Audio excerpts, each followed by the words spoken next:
Hello everyone.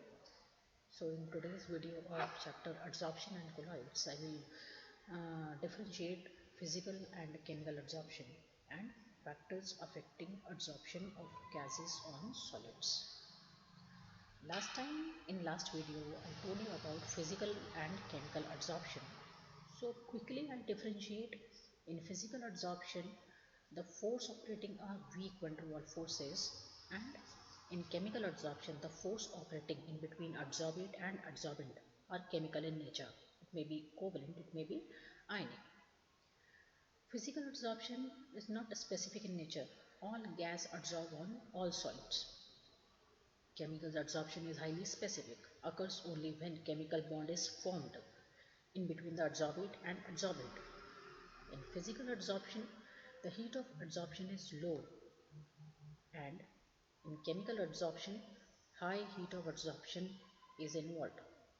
In physical adsorption, it used to occur at low temperature and decreases with increasing in temperature. Chemical adsorption favored at high temperature. The extent of chemical adsorption lower at very high temperature. And physical adsorption layers may be multimolecular, and the particle will be adsorbed at high pressure, or you can say more number of particles will be adsorbed if you are increasing pressure. In chemical adsorption, monomolecular layer will be present over the adsorbent. Now, the factors affecting adsorption of gases on solid.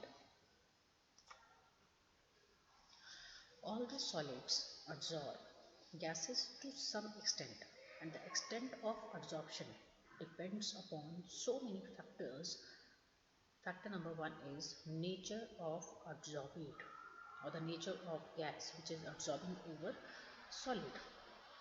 The amount of gas adsorbed by solid depends upon the nature of gas. Every gas has specific critical temperature, and critical temperature is the temperature above which gas can't liquefy by increasing pressure. Gases having high critical temperature liquefy easily and can readily be adsorbed. The gases like sulfur dioxide, chlorine, ammonia, which are easily liquefiable, are adsorbed to the large extent if we are comparing to these gases with nitrogen, oxygen, hydrogen. Nitrogen, oxygen, hydrogen are the gases which are having low critical temperature,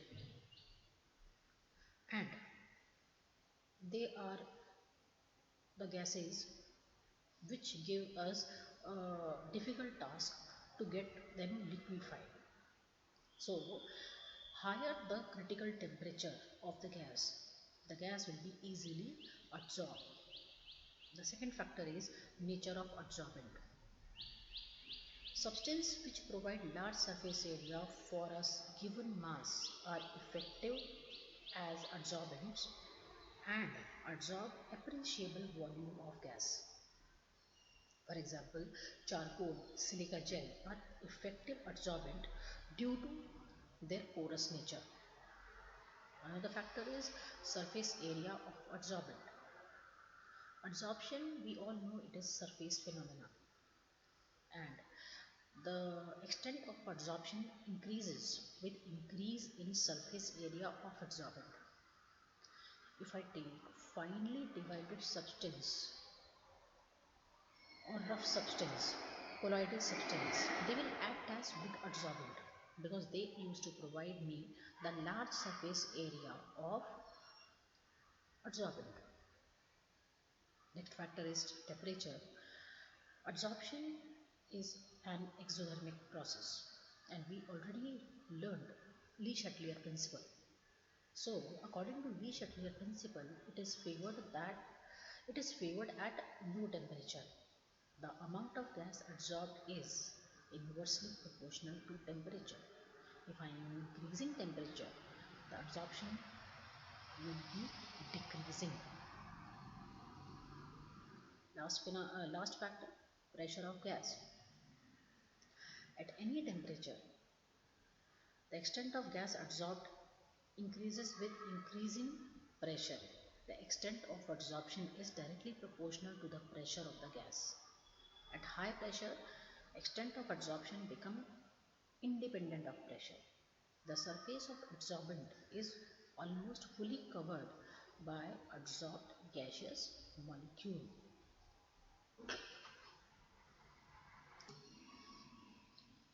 Now, application of adsorption.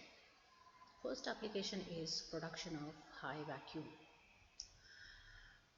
The remaining traces of air can be adsorbed by charcoal from a vessel evacuated by the vacuum pump to give you a high vacuum. The oxygen particle used to be adsorbed by charcoal so that the vacuum would be created in a particular place. Another application of adsorption is in gas mask. Gas mask is a device which consists of activated charcoal or the mixture of any other adsorbent which usually absorb a particular type of gases. And gas mask is usually used for breathing in coal mines to absorb the poisonous gases, and the person will remain safe. Another application is to control the humidity. Silica, aluminum gels are used as adsorbent for removing moisture and control humidity in any box, in any bottle or in any article wherever the moisture content would be adsorbed or would be removed. Another application is removal of coloring matter from solution. Animal charcoal remove colors of the solution by absorbing coloring impurities from the solution, and colorless solution will be left behind. Next is in heterogeneous catalysis. Adsorption of reactants on the solid surface of catalyst increases the rate of reaction. This is actually the phenomena of catalyst or the action plan of catalyst, how it used to work in any reaction. There may be gaseous reaction or industrial importance involving solid catalyst. Another application is separation of inert gas. Due to the difference in degree of adsorption of gases by charcoal, a mixture of noble gas can be separated by adsorption on coconut charcoal at different temperature. Another application in curing disease. Now, adsorption process is also used in curing disease by a number of drugs which are used to kill germs by getting adsorbed on them. Then in metallurgy, we used to use this method. We used to use adsorption process in froth flotation process. A sulfide ore is concentrated by this froth flotation process, and the impurity used to be separated when we used to dissolve the sulfide ore in oil like pine oil. And the earthy matters, by this method, the earthy matter like soil particles would be removed by this process. Now, next is adsorption indicators. Surfaces of certain precipitates such as silver halides have the property of absorbing some dyes like eosin, fluorescent, etc., and thereby producing a characteristic color at the end point. And last application is chromatographic analysis. Chromatographic analysis is based on the phenomena of adsorption, finds a number of applications in analytical and industrial field. In chromatographic technique, we used to use the silica plate which used to absorb so many components which is present in the mixture to get separated. So this is all about the adsorption, and we have finished this. Thank you.